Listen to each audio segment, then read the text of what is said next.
हम तोहसे पूछिला निमिया का पेड़वा हो कि कवने गुणवाना। तोहरी सीताली बयरिया हो कि कवने गुणवाना। तोहरी सीताली बयरिया हो कि कवने गुणवाना। हम तोहसे पूछिला निमिया का पेड़वा हो कि कवने गुणवाना। तोहरी सीताली बयरिया हो कि कवने गुणवाना।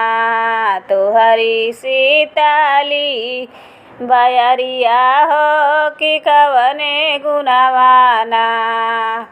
हमारी ही डरिया मैया झूललिन झूलनवा हो कि ओही गुणवाना। हमारी सीताली बयरिया हो कि ओही गुणवाना। हमारी सीताली बयरिया हो कि ओही गुणवाना। हम तोहसे पूछिला मामा का पेड़वा हो कि कवने गुणवाना। तोहरी लंबी लंबी पतिया हो कि कवने गुणवाना।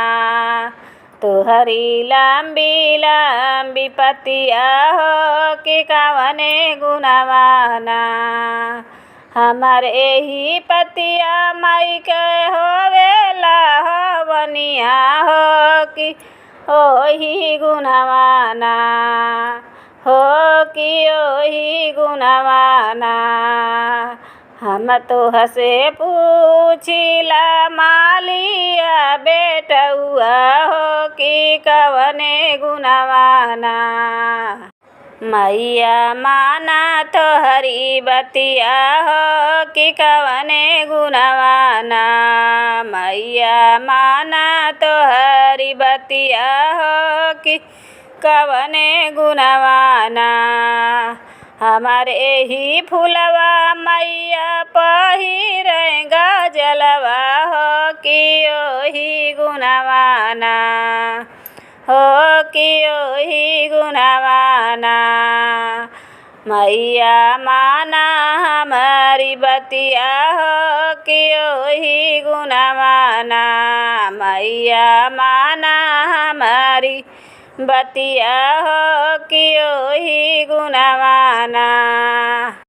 हम तोहसे पूछिला बजजवा बेटउआ हो कि कवने गुणवाना। तोहरी चटकी चुनरिया हो कि कवने गुणवाना। तोहरी चटकी चुनरिया हो कि कवने गुणवाना। लाल रंग चुनारी माई के बड़ा मन भावे हो कि ओही गुणवाना। हो कि ओही गुणवाना। हमारी चटकी चुनरिया हो कि ओही गुणवाना। हमारी चटकी चुनरिया हो कि ओही गुणवाना।